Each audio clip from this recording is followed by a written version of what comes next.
says school districts will continue with the application process and invoice the USDA for students who qualify for free and reduced meals. And the state will cover the costs for students who don't meet the criteria. State funding will come through the newly established Food Insecurity Fund, which will include money from the general fund, grants, and medical marijuana taxes. Blank says 1 in 4 children in Arkansas faces hunger, and the legislation is one way to level the playing field. Arkansas is #1 in food insecurity, and we know that there's a lot of kids out there that are not being fed 3 meals a day at home. And so if they're able to know that they can come to school and get breakfast before school, it's hard to have anyone argue against that. Blank says they eventually hope to offer free lunches. Are you going to get on the stream? As well. I'm Frida Ross, Arkansas News Service. Find our trust indicators at publicnewsservice.org. Hi, I'm Dr. Anita Chandra with today's tip for kids from the American Academy of Pediatrics. To keep your family healthy and safe, it's important to be ready if disasters happen. Develop a family communication plan. Make sure your family, including your children, know how to reach each other. Make a kit with first aid supplies, medicine, medical records, and comforting things for your child. Finally, talk about what emergencies happen. For more, visit healthychildren.org.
Good morning, good morning, good morning. Hey, it's after 9 o'clock. You heard the music. It's time for the workplace here on KABF 88.3 FM. I'm your host for the workplace, Toney Orr. And in studio is the Reverend Dr. Denise Donnell. Good morning, Denise. Good morning, good morning. Okay. So we're going to get to our announcements. First of all, I just want to thank everybody for tuning in this morning. Whether you're listening on the radio or you are on social media, just want to thank you for stopping by here on the corner of 21st and Main Street and listening to the workplace. Have a guest calling in a little bit, so I want to just kind of get the announcements out the way so we can get that guest plenty of time just to talk about some things. So I just have one announcement. LFOA Incorporated, LFOA Inc. is having a benefit comedy and jazz concert. And this is going to take place Saturday, March 1st, 2025 from 5:30 p.m. to 9 p.m. Doors open at 5 p.m. The headline is going to be Tanya Leaks and Grooveology Band. If you ever had an opportunity to listen to Tanya, she can play a mean sax. She can groove with that saxophone. So I know it's going to be a treat to hear her play. And the address is 6200 Erie Street in Little Rock, Arkansas, 72209. Another person that's going to be on the show will be Keith Gleason. For those longtime KB listeners, remember Keith Gleason used to be a DJ here on a morning show for several years here at KABF. Great comedian.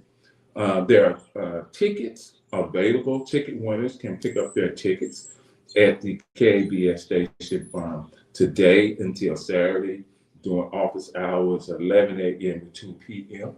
And so if you call 501-372-6119 and talk to Charles Ray, our program director, he can see about you winning those tickets and getting those tickets to you.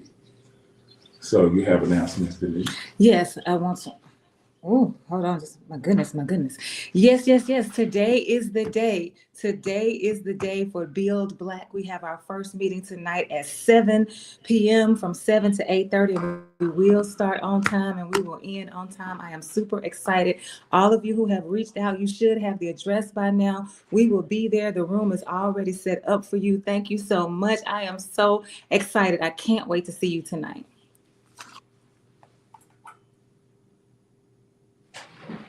Okay. So, just want to, like I said, You said can't hear me on the radio.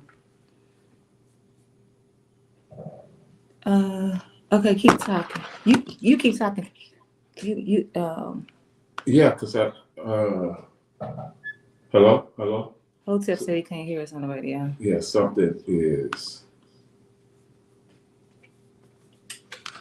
KABF. Hello. Yes, KABF. Hey, Mr. Washington. I can barely hear you. You can't hear me? Hold on one second. He said he can hear you now. Hotep said he can hear you now. Okay. I don't know. I guess it was just a glitch in the system. Hello? I can barely hear you. What is going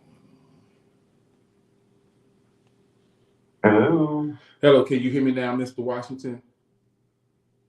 I can barely hear you. Okay, Mr. Washington, I'm going to hang up and give me a call. Wait about a minute and call me right back. You're breaking up really bad. Do you have his number? Yes. Okay, so maybe you can call him and tell him that because he said he can't hear you. Okay, Mr. Washington. We are having some technical difficulties this morning, as you can tell, those of you who are listening in on the radio. We appreciate your patience right now. We have a caller calling in to give you some information that you really need to hear and know. And so we hope that you will stay with us while we work through this little, we do some troubleshooting right now. I will make some more announcements while we are waiting because I do have some others that I can make. This is the night for the CALS event. Central Arkansas Library System is hosting Victoria Christopher Murray tonight at 6:30 p.m. from 6:30 to 7:30 p.m. because she is the guest for their speaker series, and she's going to be talking about her new book, Harlem Rhapsody, and that happens at the Ron Robinson Theater right here tonight at 6:30 from 6:30 to 7:30. Those of you who live in Petaway, there's also a neighborhood meeting tonight that starts at 6 o'clock. So today is busy. You got the Build Black meeting, you got Victoria Christopher Murray, and you have the neighborhood meeting for Petaway. If you live in Petaway, the neighborhood meeting is for you.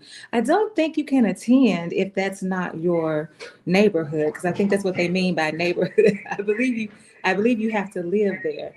So those of you who live in the area, my neighbors, we do have a meeting on tonight. So I want to make sure that you are aware of that as well. I'm trying to find these other announcements that I have on my phone so that I can make them for you while we work through this glitch with Mr. Washington. Oh, that's right. Tomorrow Mr. night. Washington? Hello? Okay, I can hear you. Can you hear me? Barely. Uh,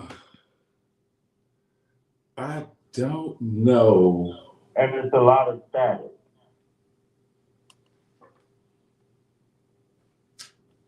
Huh. How about now? Still, and I have you on the speaker, and it's still staticky, and I can barely hear you. He needs to take it off. Take it off speaker. I just did, and I can barely hear you. Okay. I do not know why that is happening. It's very staticky. Okay. All right, Mr. Washington, what I may have to do is just reschedule you or just have you in the station next week. Can we do it that way? That's fine. Okay, Mr. Washington, I'm still gonna kind of talk about what we would have had a conversation about, and then next week we can get you here in the station and we can do it a little better. Okay. Oh, just let me know, but again, you're very staticky. Okay. Thank you, Mr. Washington. You're welcome, sir. Yeah. Don't know what that was all about, but it's just one of those things. But we'll get it all straightened out and just have Mr. Washington in next week. Mr. Washington is a veteran in what we were talking about. Yesterday, he called me and just to express some concerns about some of the cuts in VA funding, some of the cuts with staff. Been talking to some VA employees who have been laid off. In fact, at the VA hospital here in Little Rock and North Little Rock, because of the memos that have been sent out by Elon Musk, giving employees, federal employees, the opportunity to opt out of working for the federal government and go ahead and take a retirement or take a basically a layoff until September. It affected some medical professionals at the VA hospital. And what happened was that some of these employees actually took advantage of the memo, and then the federal government turned around and said, "Oh, we didn't mean for you in the VA. You were exempt. We don't want you to leave.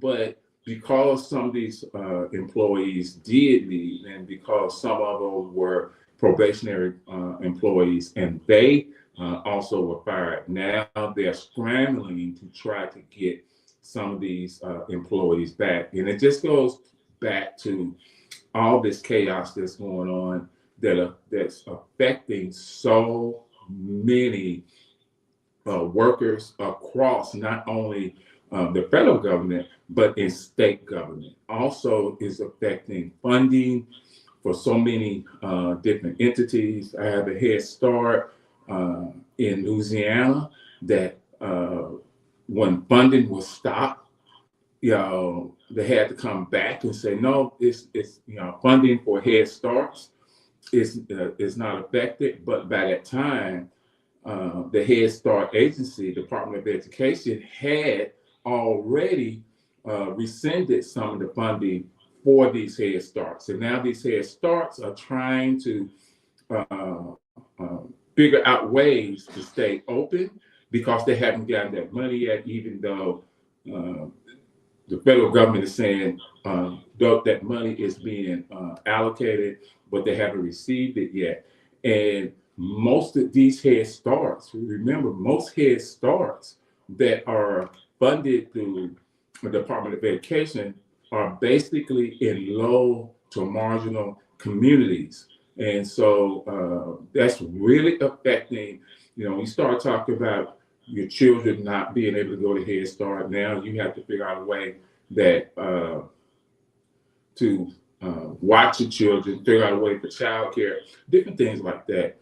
And so when you start to take all this into consideration, it has become a very chaotic scene across this country. And I was in a Zoom meeting last night with Dr. Anika Whitfield, and we were talking about some of the things that we may be able to do, some of the things we should do, that it should be a pushback. It should be that we need to stand up more and try to push these our elected officials to do what's right. And it's kind of one of those situations where so many people feel like, hey, ain't nothing I can do. No matter what we do, they're going to do what they want to do. And it does at sometimes seem like that, but we still have to stand up and say, hey, we have to do something. Either the old term, you're going to either sink or swim. And so now it's an opportunity where we have to shore up what we're going to do, what we're doing to try to make things, to try to keep things from just falling completely apart. And so I'm going to give Denise an opportunity to weigh in where I try to figure out, because there's still, with me, I'm still hearing some technical difficulties. I'm looking at my board and it's not performing the way it's supposed to be. So I'm going to give her an opportunity to either bring in some comments or to comment herself while I kind of troubleshoot with some things. So here's this comment from Lowe. He says, we the people have the power, if only we would use it. The power of the recall petition requires some work. However, it is a viable option of recalling those elected officials who do not support our best interest. I have conflicting feelings about this, because we in Arkansas, and not just in Arkansas, but in plenty of states, especially across the South, we are living in states that have a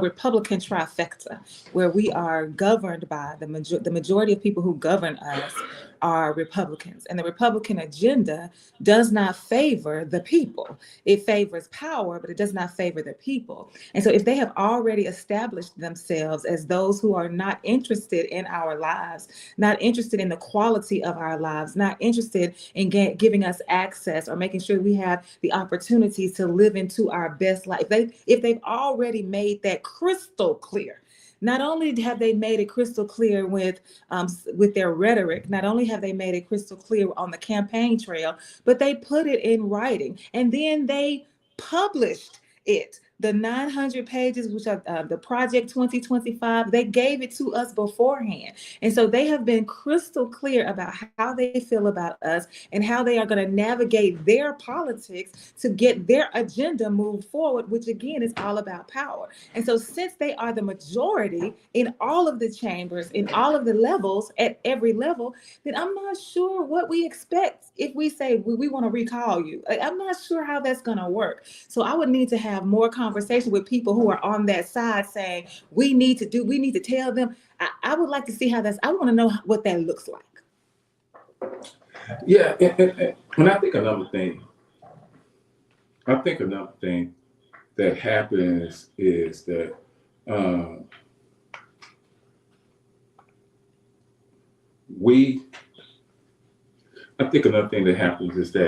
we forget about the power of our voice. I think we forget about the power of direct action.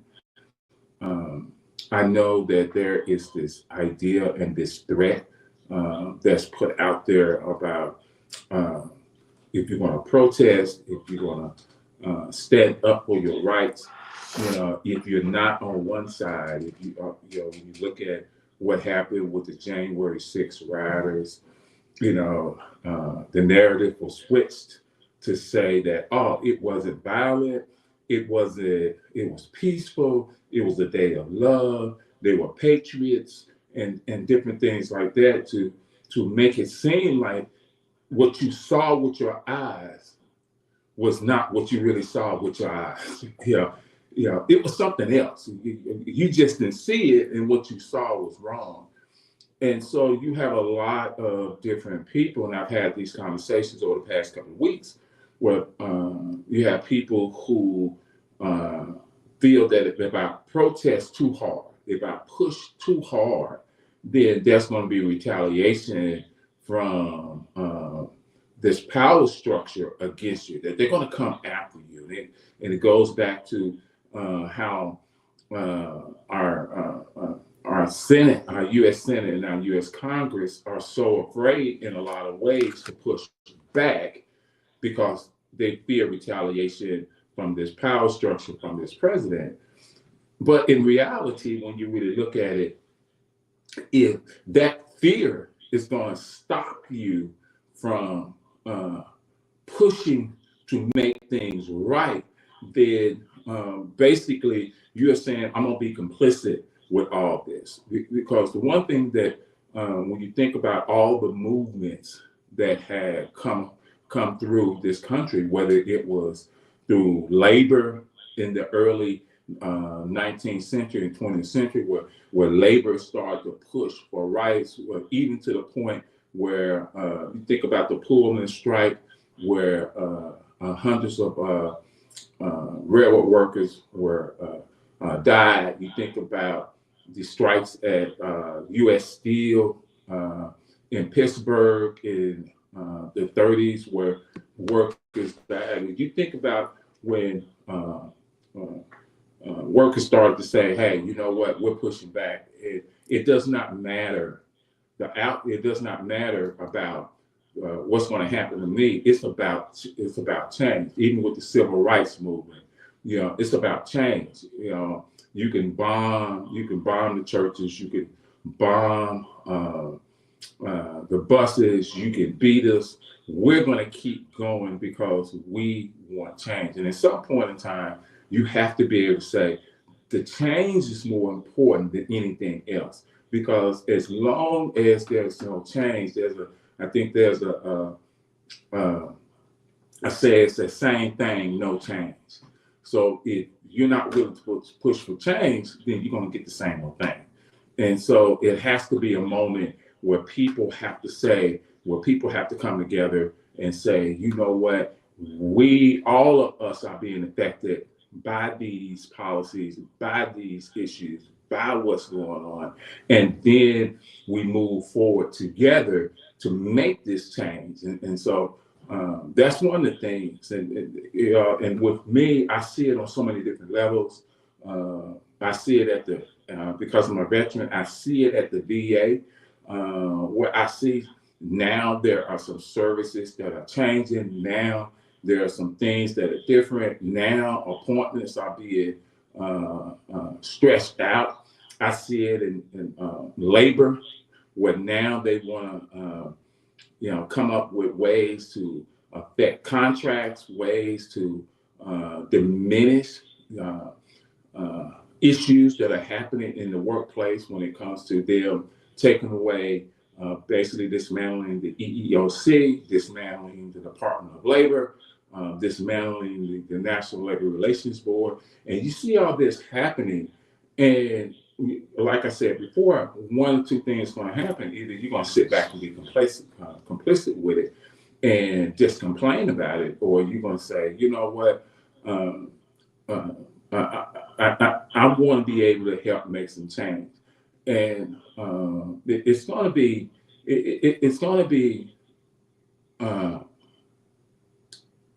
a situation where people are going to have to make a decision. What side of the fence you're going to be on? What are you willing to do to make this change. So I want to get these comments in. We got Rick. You remember Rick? What's up, Rick? So Rick says, it's been a while. I've watched the whole thing happening. We fight, but they keep us fighting because they change things. We as black people have nothing in the South. I stayed away because white power rules the poor states. And then Lo says it's an option and look for, talking about Lo is responding to the recall petition. It's an option and look forward to that conversation. To wait until the midterms, we will probably not only be on life support, but dead on the vine. If we wait until midterms to do anything about what's happening, we will probably not only be on life support, but dead on the vine. So one of the options he's offering us is to start a recall petition for those officials who are not working on our behalf. And then Rick comes back and says, everything they want, they get. But this time they don't know what they are doing. When they are scared of being primaried, rich whites, well, poor people have nowhere to turn. Toney, they're not worried about the change you want. It's a game to them, DEI. Yeah, and I think it's two things that I want to respond to, something that Lo said and something that you said, Rick. With Lo, talking about the recall, I think about what happened in Florida when the duly elected prosecuting attorney for Hillsborough County, which is Tampa, with Governor DeSantis actually took him out of office and replaced him with someone else. And the reason he replaced him is he was not as tough on crime as he thought he should have been. He said that because he had came up with a program that said low-level, non-violent offenders would not be, they would work out programs where they would not have to go to jail. And when you talking about non-violent, low-level offenders, you're talking about people who get caught with, drug possession or multiple traffic violations, simple things that in reality should not send you to jail or to prison. And because Governor DeSantis felt that this was not within the privy or not within what he felt like should be going on in the state of Florida, he pulled him out,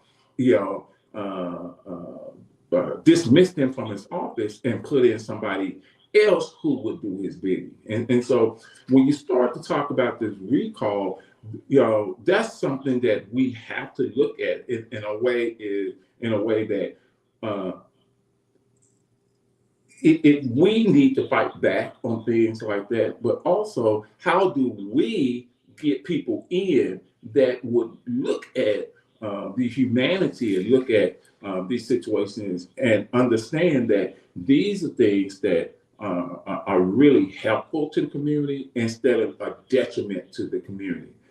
But going back to what Rick was saying, we also know that the game that is being played, and it goes back to the Deputy Secretary of State who said that the only way America can be great and the only way America can function and be what it needs to be is to when white males are in charge. White males are in charge. And now you're looking at it, white male billionaires are in charge. And even this president stated that he had the idea of a gold Visa card. In other words, that for $5 million, you can buy a visa to come into the United States and live. And so we see this shift and that it's not about the people anymore. It's not about we the people, but it's about we the rich. And it's something that I used to say all the time, and you can see it playing out. You can see it playing out. It's that at the end of the day, it's about currency. It's about who controls the currency, because so many people are dependent on the currency. however that money looks, whether it's Russian rubles, whether it's euros in Europe, whether it's the pound in England, whether it's the yen in China, whoever controls the currency. And if you get enough billionaires to work together, or enough rich people to work together across this whole world, now you look at the power structure has changed. And when the rich and powerful decide they're going to run everything, that's when it becomes this autocratic. Did I say that word right? Autocratic. Autocratic regime. I look at when Prime Minister Modi from India came to visit the White House last week. Modi is a far right extremist in India that's oppressing so much in India. And so when we start to look at this and we start to look at what's going on here, it's not just going on here, it's going on around the world. But the center, the epicenter of all of it is now in DC, where you're bringing in all these rich and powerful people to start to make policy. And so at some point in time, as I said earlier, the bottom has to decide it's more of us than them. Yeah. Okay, I've got a couple of comments. So here's Kwame Abdube. He says, in Arkansas, the Constitution currently only allows for municipal electeds to be recalled. There is currently pending legislation to refer an amendment to make all elected subject to recall. He wants us to give him a minute. He's going to give us the information. Okay. And then Lowe says, I agree with Kwame, for anyone who is elected from the governor to the constable and not representing the interest of all, then they need to be recalled. But Kwame is saying only certain ones, according to the Constitution, can be recalled. And he's going to get us the link to that information as soon as possible. And so I when you were talking about currency, that's what I think you said, that's the most important thing right now, currency. As a Black person, Black people in particular, but other people too, non-white people, poor white people are also in the same boat where we are seen as currency. Yes. And we have to know that they are also looking for ways to use our bodies for labor, and the cheaper the labor, the better. Or in fact, if we could get it for free, then that would be even more better. And I know I'm not supposed to say even more better, but that would be a greater thing. The greatest thing is to have it as free labor. So when you talk about DeSantis saying, I want to remove this man because he is too lenient, it's like, because I want the criminal injustice system to be as wide as possible. I want the doors to be open as wide as possible. I want to cast the greatest net that I can to catch as many people as I can, because as long as I can name you criminal, then I can rely on the 13th Amendment to treat you as a slave. And that's what you are, especially if you are entangled in the criminal injustice system. So you got to know that your body is being used to further their agenda. And so if you don't want to fight, if you're not fighting, and I feel like there are plenty of ways to fight. That's why we got Bill Black, because that's a different way of fighting, and we encourage you to consider it. But I agree with Constantine when he said it's better to die on your feet than live on your knees. And so we got to get up and stop. We got to get up and put our hands to the plow and get the work done. Okay, so here's Kwame giving us the bill. The bill is HJR 1007, sponsored by Representative Francis Kavanaugh, and he's given us the link. So if you want that link, just reach out to me, 228-236-7440, and I'll give you that link so you can learn about the recall system, if that's the way that you want to fight, based on Lowe's recommendation. And you said something that is so important for people to understand, Denise, is that when we think about the stock market, we think about the NASDAQ, we think about all this, and we think about these stocks that's being traded and everything. The number one commodity that's traded and used is human beings. That's the number one commodity. When you start human trafficking, people think about, when you hear people talk about human trafficking, they think about people kidnapping women and using them in the sex industry. They think about people moving, taking immigrants and putting them in the trucks and moving them. No, no, no. Human trafficking, that's part of human trafficking, but human trafficking is broader than that. So each one of us basically has a value placed on us by the system.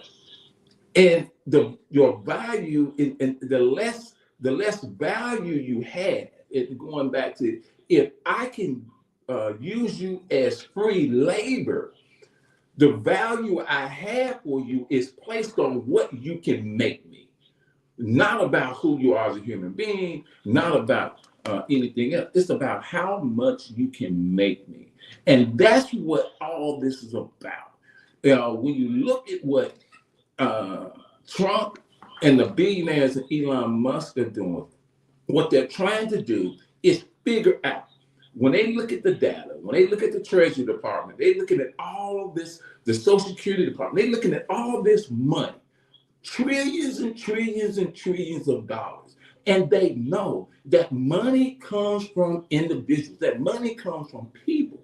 So how do I get the money from the people and create a way where the people will still keep bringing in money to this system that now I am using for my benefit?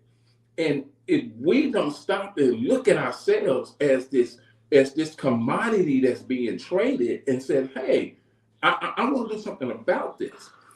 I want to stop this. And we have to understand that when we hear human trafficking, we put human trafficking, like, oh, that doesn't involve me. But it does involve you, because it's going to shift. They're figuring out ways, how can we get you? So if you cut these services, which Congress, refused the first bill, that the Senate version of the bill would have no cuts. But they said it's not cut enough. So they want to cut $2 trillion. So if you cut $2 trillion, they know it has to come from mandatory spending. You're not going to touch the Defense Department. So now you got to touch Medicaid, Social Security, Medicare, and put work requirements. Hear what I'm saying? It's going to be work requirements on a lot of these programs. And so if you deport 20 million people as they want to, so that means there's going to be some jobs opening. So now you start looking for services, they're going to say, you have a job. We got a job for you. So where the job at? Hey, you know what? That lettuce, those tomatoes, those vegetables that need to be picked out in those fields, you can go get that job. And you said, well, I don't want that job. You said, okay, you don't have to take it. And now you said, well, I don't want to go do that. I don't get any services. Now they know by human nature, you're going to do what it takes to survive. And they're waiting. They're building more prisons. They're creating the justice. They're expanding the justice system to be even more unjust and unequal. So now you're going to end up people are going to end up in situations where not only are they're going back to where you are really and truly being traded out. I just believe sometimes on the stock market, when they're looking at these companies and stocks, I believe that there's another board somewhere where it just said people, poor people, black people, poor white people, Hispanic people. How can we shift them around? How can we trade them on this board to make more money? How can and that's just my opinion, but every day that's what's happening. It dawned on me that some of you might still want to hear this link from Kwame Abdul-Bey. Maybe you are sitting there with a pen and paper. But the bill that's talking about the recall positions you can find it at legiscan.com, legiscan.com/AR/text HJR1007/2025. And then Kwame tells us, he encourages us, we need to all contact Representative Kavanaugh and support her bill, because this is one of the ways that we can fight. Those of you who want to get up off of your knees and fight, this is one of the ways. And so we need to all call her. And so her number is 870-886-4000. 870-886-4000. Those of you who would rather contact her via email, the email address is francis.kavanaugh@arkansashouse.org. Francis, Frances, .Kavanaugh, Cavenaugh, @arkansashouse.org. Those of you who still like to use snail mail, you can write her a letter at 701 Park Lane, Park, Park Lane in Walnut Ridge, Arkansas, 72476. 72476. And so Lowe says, I have said all along, your dollar is your power. So turn off NBC, turn off MSNBC, turn off CNBC, and all media connected to Comcast Universal. And then Kwame says, before the Civil War, all laws dealing with the commercial activity known as slavery were known as master/servant codes. Master/servant codes. In the late 1800s, all master/servant codes were renamed employer-employee codes. What? Wait, let me say that again. Before the Civil War, all laws dealing with the commercial activity known as slavery were known as master-servant codes. In the late 1800s, all master-servant codes were renamed employer-employee codes. That's something to think about. Yeah. And also what's so interesting is I was watching this documentary doing the ICE last week. I was at home and I was watching this documentary, and it was a broad definition. He was talking about oh God, it's on the tip of my tongue. My mind just went blank. Blank on what it was about? Or Yeah, blank on the name of it? Yeah, when Black people, they had their own little plot of land that they were sharecropping. That's one thing.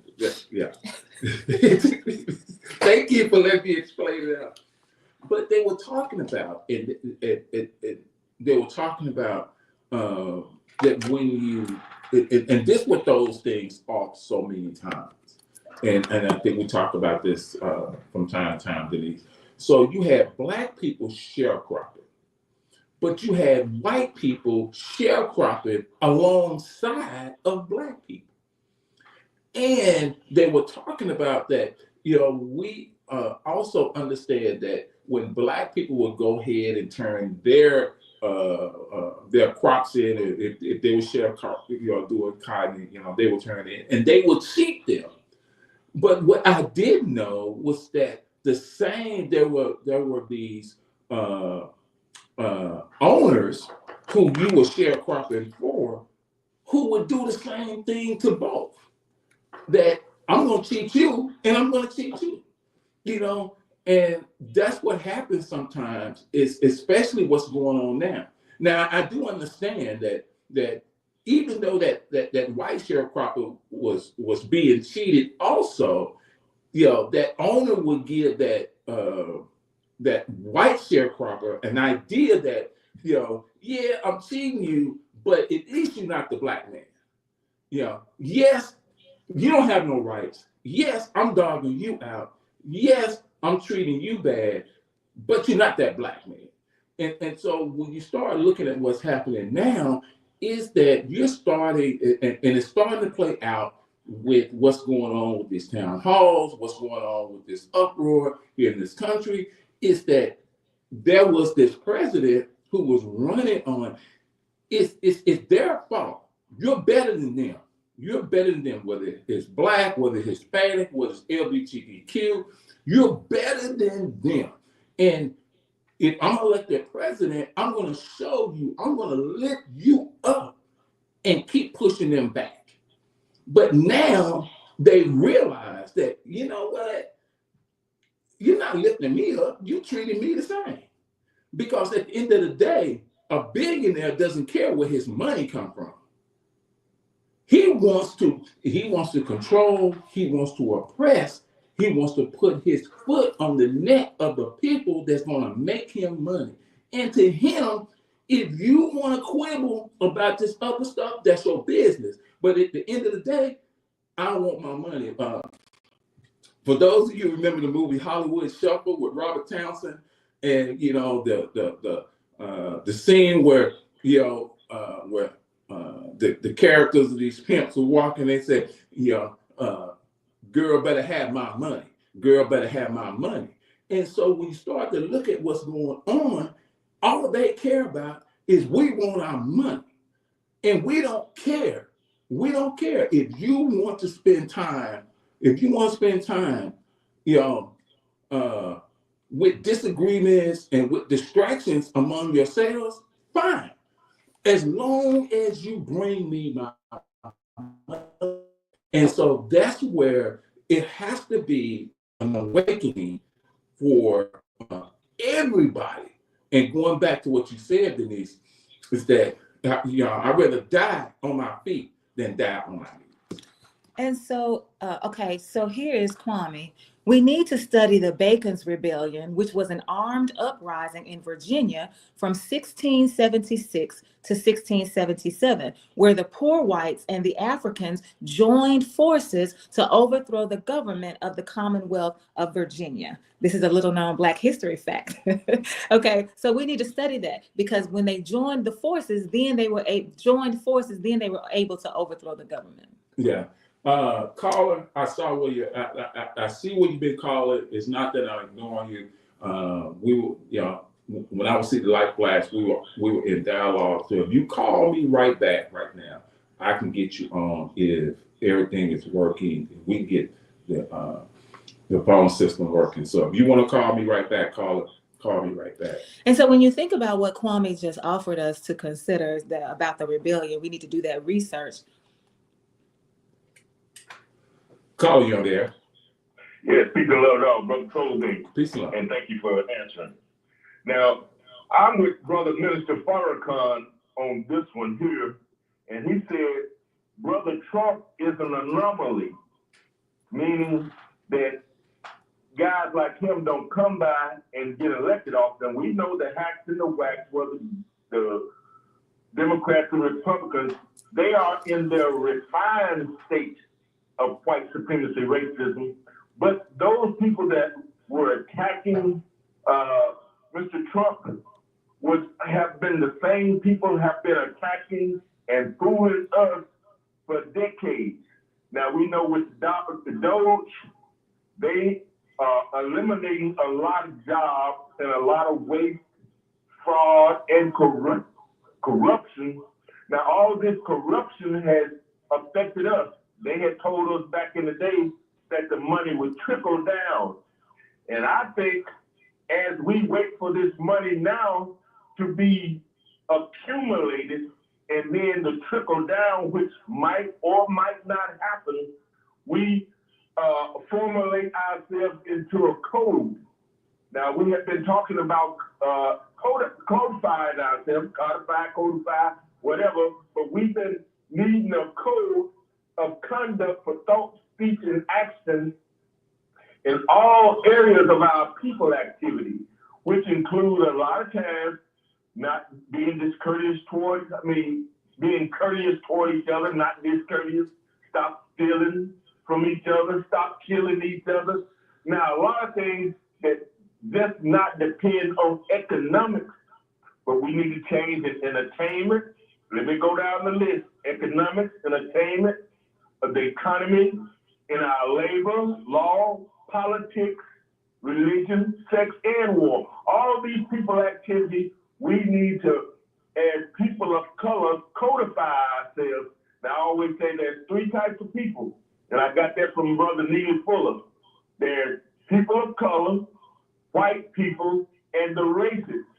Now, people of color and the races that don't seem to have as much power, the people of color and the white people that don't seem to have as much power as the races have not been successful in eliminating the system of white supremacy racism or inhumanity or whatever. But at the same time, going back to codifying ourselves, if we start spending money with each other, instead of blowing money on hair, wigs, and all this other kind of stuff. Anyway, each person independently, because when we say fighting, I don't think there's no, we say it's not the dog in the fight, but it's the fight in the dog. If we have enough discipline to discipline ourselves to make a difference, that's where it's going to really start ending the system of white supremacy racism. I know you don't have much time. I wish I could keep going, but in other words, each individual person codify yourself to make a difference when it comes to counter racism. We know that, like I say, we have to make a difference. Again, peace and love to all. Well, here's where I'd absolutely stand with Audre Lorde, who says, the master's tools will never dismantle the master's house. And so we're talking about this, this recall petition, and I'm not saying don't do it, but that's a tool that's the master's tool. And so we're gonna use that to overthrow the master. Like, she's like, it's not gonna work. But when we think about this Bacon's Rebellion that Kwame offered us, and we talk about how we can join forces, that reminds us of why Dr. King really died. He didn't die because he was fighting for Black folks. He didn't die because he was trying to get Black folks the right to vote. He didn't die because he wanted Black people to be able to eat at the counter with white folks or go to school with them or live in the neighborhood. He died because he was able to influence enough people to say, wait a minute, we need to be working together. Poor white people need to be working right beside us. All of us are in the same situation. Let us join forces. And when that began to move, he was assassinated. He was murdered. And so we gotta pay attention to the power of the people, and we need to wield our power on the outside of the system. And that's what we are offering you through Build Black. There is a way to fight outside of the system with the power that's in your hands. Yeah, and one thing that you are correct with is that when you come together, I think about in the 60s, they had, especially in California, they had these communes where people of all races, all colors, or all ethnic groups, they came together and they created their own places, their own spaces where, they shared the food, they shared the responsibilities, they shared watching the children, they shared the work, they shared it all. And people looked at it, they call them they call them hippies, or they call them anti-American. And so anytime you start to work outside the system, the first thing they want to do is label you as anti-American, because outside the system, they can't, it's hard for them to regulate you. It's hard for them to deal with you outside the system because they have no leverage against you.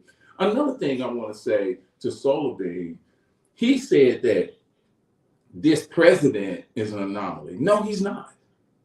No, he's not. Going all the way back in the history of this country, every president did the same thing. Every president did the same thing. They figured out a way. How do I benefit me, and how do I benefit those who support me? How do I put people in position for my agenda? All presidents have done it. The thing that this president has done is said, you know what? I'm not gonna I'm not gonna do it behind closed doors anymore. Everybody else tried to put decorum with it. He's like, I'm not doing decorum. I'm gonna put it in your face. And now tell me what you're gonna do about it. That's basically what he's saying. I'm gonna do it until you stop me. Yeah. So Kwame says, Pastor Toney, you're going where I need the conversation to go. We have to start time banking. What's time banking? But that's what he said. You're going exactly where he needs you to go. We have to start time banking. I don't know what time banking means. I don't. Kwame, what does that mean? You got 3 minutes. But going back to what you talk about is Bill Black, it's that you're right. When Dr. King got people to wake up, that's why they don't want you woke. Because when you wake up and you realize, the one thing I have to do as a labor organizer is when I have meetings and there's all different nationalities, all different ethnic groups, I have to get them to understand one thing. Right now, we're fighting to get something from management. It ain't about your color. It's not about your gender. It's not about that. And if you can't be in this meeting with the sole focus of doing that, then there's no need for us to do anything else, because we're going to be fractured as we go in, because you're going to have something against the person that you're in the room with already. So if you can't come together and say, we need to work together to get what we need, then it's going to be difficult. I'm going to take this one. Okay. Caller, you got 1 minute. I think they talking. Caller?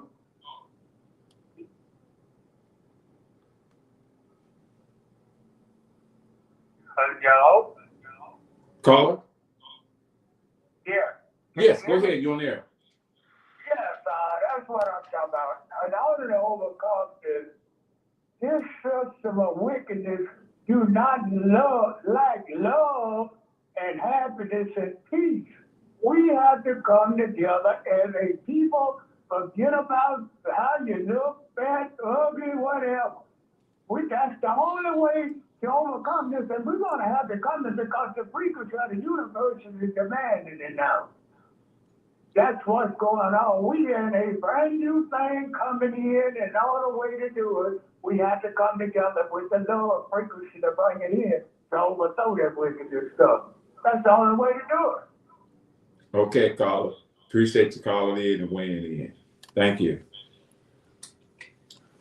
Hey, time has flown by, but it has been a great conversation. Thank you, Kwame, for especially letting us know about the Beckett's Rebellion and where we can reach out to Representative Senator or Representative Kavanaugh about the recall bill. I want to thank all the other callers. Thank you, Solarby, for calling in. Thank you, last caller. Thank you for all the comments. Thank you, Lo, for commenting. And Rick, thank you for all the comments. And want everybody just to enjoy the rest of the day. Any last words, Denise?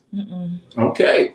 All right. So we will see you Tuesday for Community Voices, Monday for Down with That, next Thursday for the workplace. So as I said, enjoy the rest of your day.